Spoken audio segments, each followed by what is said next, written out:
Assalamualaikum warahmatullahi wabarakatuh. Alhamdulillah hari ini kita masih bisa melangsungkan pembelajaran meskipun masih online ya. Sebelum pembelajaran dimulai, marilah kita membaca umul kitab. Bacaan doa dimulai. Amin. Semoga dengan pembacaan umul kitab tadi, pembelajaran hari ini bermanfaat dan dilancarkan. Nah, untuk kalian semoga sehat-sehat selalu dan jangan lupa kalau kemana-mana selalu membawa hand sanitizer dan memakai masker dan mengurangi kerumunan. Oh ya, Ibu itu untuk absen, Ibu sudah share linknya ke grup WhatsApp. Nah, nanti kalian silahkan mengisi Google Form tersebut. Hari ini kita membahas materi tentang jinayat dan hikmahnya. Nah, yang pertama yaitu pembunuhan. Apa sih pembunuhan itu? Pembunuhan yaitu menghilangkan nyawa seseorang. Menghilangkan nyawa seseorang itu baik disengaja maupun tidak disengaja dengan menggunakan alat yang mematikan atau tidak mematikan. Nah, macam-macam dari pembunuhan itu ada tiga. Yang pertama, pembunuhan sengaja. Nah, pembunuhan ini dilakukan sudah direncanakan dengan menggunakan alat yang mematikan yang bisa melukainya. Nah, yang kedua yaitu pembunuhan seperti sengaja. Nah, ini pembunuhan yang dilakukan seseorang tanpa niat membunuh dan menggunakan alat yang biasanya tidak mematikan, namun menyebabkan hilangnya nyawa seseorang tersebut. Nah, yang ketiga yaitu pembunuhan bersalah. Nah, pembunuhan ini terjadi karena salah satu dari ketiga kemungkinan. Pertama, perbuatan tanpa maksud melakukan kejahatan tapi mengakibatkan kematian seseorang. Nah, yang kedua, perbuatan yang mempunyai niat membunuh, namun ternyata orang tersebut tidak boleh dibunuh. Dan yang ketiga, perbuatan yang pelakunya tidak bermaksud jahat, tetapi akibat kelalaiannya dapat menyebabkan kematian seseorang tersebut. Nah, dasar hukum larangan membunuh itu terdapat dalam surat Al-Isra ayat 33. Bismillahirrahmanirrahim. Wala taqtulun nafsa allati haramallahu illa bilhaq. Nah, di situ ada ketegasan mengenai larangan membunuh. Maka jika ada pihak yang saling membunuh tanpa alasan yang dibenarkan oleh syara, maka orang tersebut yang membunuh maupun yang terbunuh itu sama-sama akan masuk neraka.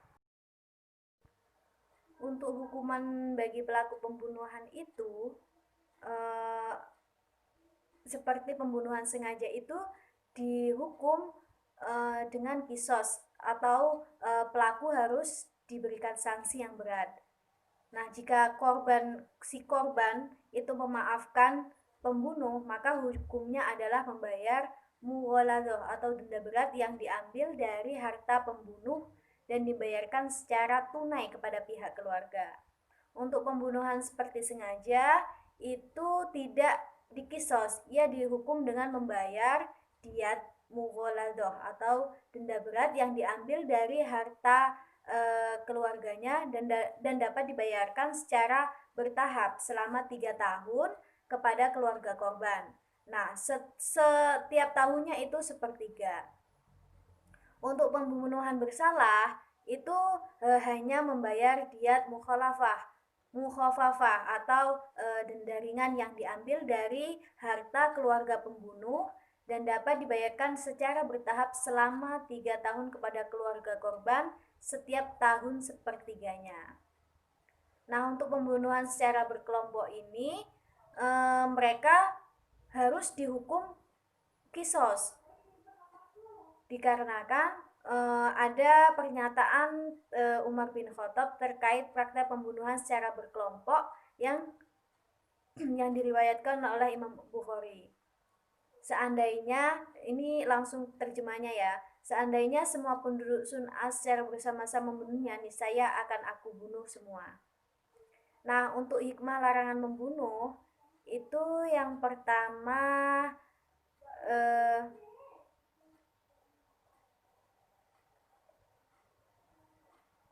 Ini hikmahnya yaitu agar seseorang itu tidak melakukan tindakan kejahatan yang menyebabkan hilangnya nyawa orang lain.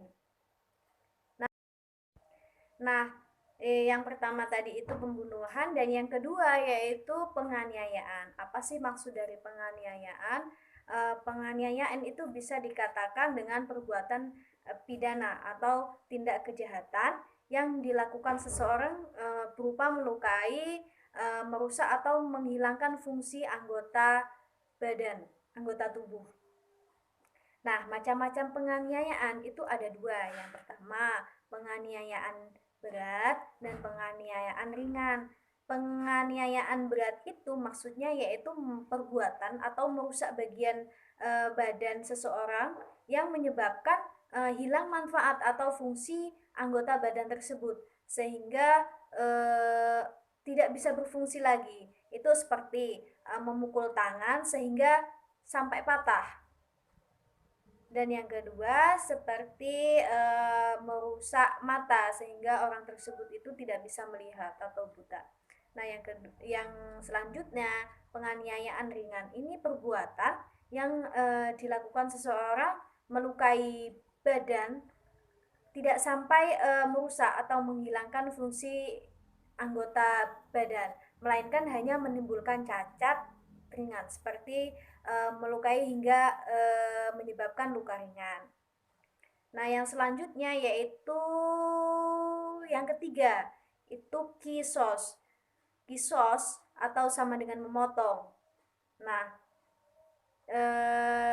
jadi menurut syara, kisos itu adalah hukuman atau balasan yang seimbang bagi pelaku pembunuhan maupun perusahaan atau menghilangkan fungsi anggota orang lain yang dilakukan dengan sengaja. Selanjutnya yaitu syarat-syarat kisos. Yang pertama, orang yang terbunuh itu terpelihara darahnya, orang-orang yang benar baik. Jika seorang mukmin membunuh orang kafir, orang murtad, pezina yang sudah menikah ataupun orang pembunuh, maka dalam hal ini hukuman kisos itu tidak berlaku. Nah, yang kedua, pembunuh sudah balik dan berakal. Ketiga, pembunuh bukan bapak orang tua dari terbunuh. Jika seorang bapak orang tua membunuh anaknya, maka ia tidak dikisos. Apabila orang tua seseorang anak membunuh orang tuanya, maka ia wajib dihukum kisos. Yang keempat, orang yang dibunuh sama derajatnya dengan orang yang membunuh. Seperti muslim dengan muslim, merdeka dengan merdeka, hamba dengan hamba. Nah, yang kelima yaitu kisos dilakukan dalam hal yang sama, jiwa dengan jiwa, mata dengan mata, dan lain sebagainya. Hikmah dari kisos yaitu pertama, dapat memberikan pelajaran bagi kita bahwa keadilan harus ditegakkan. Nah, yang kedua dapat memelihara keamanan dan ketertiban. Karena dengan adanya kisos, orang akan berpikir lebih jauh jika akan melaksanakan tindak pidana pembunuhan atau penganiayaan. Yang ketiga dapat mencegah pertentangan dan permusuhan yang mengundang terjadinya pertumpahan darah. Yang selanjutnya yaitu diat. Diat secara istilah itu bisa diartikan sejumlah harta yang wajib diberikan kepada tindakan pidana, kepada korban kejahatan atau walinya, atau kepada pihak terbunuh yang teraniaya. Macam-macam diat itu ada dua, yaitu diat mughaladah itu untuk pelaku tindak pidana pembunuhan sengaja yang dimaafkan oleh keluarga korban, pelaku pembunuhan seperti sengaja, dan pelaku pembunuhan di tanah haram. Untuk yang kedua yaitu diat mukhafaf atau denda ringan. Nah, ini pelaku pembunuhan bersalah dengan membayar diangsur selama 3 tahun, setiap tahunnya sepertiga dari jumlah diat. Untuk selanjutnya pelaku tindak pidana yang berupa mencerai anggota tubuh atau menghilangkan fungsinya yang dimaafkan oleh korban atau keluarganya. Selanjutnya yaitu kafaroh. Kafaroh itu sama dengan denda yang harus dibayar karena melanggar larangan Allah atau melanggar janji. Macam-macam kafaroh itu yang pertama yaitu kafaroh pembunuhan. Nah, seseorang yang membunuh selain dihadapkan pada salah satu dua pilihan yaitu bisa dikisos maupun bayar diat. Nah, ia juga diwajibkan membayar kafaroh. Kafaroh bagi pembunuh adalah memerdekakan budak budak muslim. Jika ia tidak mampu melakukannya itu, maka adalah melakukan puasa selama 2 bulan. Dan yang kedua yaitu kafaroh dihar. Nah, dihar ini adalah perkataan seorang suami kepada istrinya. Kafaroh seorang suami yang mendihar istrinya itu memerdekakan hamba sahaya. Jika ia tidak mampu, maka pilihan selanjutnya yaitu berpuasa selama 2 bulan berturut-turut. Jika masih tidak mampu lagi, maka memberikan makan 60 fakir miskin. Dan yang ketiga, kafaroh melakukan hubungan biologis di siang hari pada bulan Ramadan. Nah, ini itu disuruh membayar kafaroh dengan kodok dengan kafaroh dihar ditambah kodok sebanyak jumlah hari mereka melakukan hubungan biologis di siang hari di bulan Ramadan tersebut. Nah, yang keempat, kafaroh karena melanggar sumpah. Nah, ini adalah memberi makan 10 fakir miskin atau memberi pakaian kepada mereka atau memerdekakan budak. Jika hal tersebut tidak bisa dilakukan, maka bisa berpuasa 3 hari berturut-turut. Ada kafaroh ilah. Nah, ini kafaroh ilah ini adalah sumpah suami untuk tidak melakukan hubungan biologis dengan istrinya dalam masa tertentu. Jika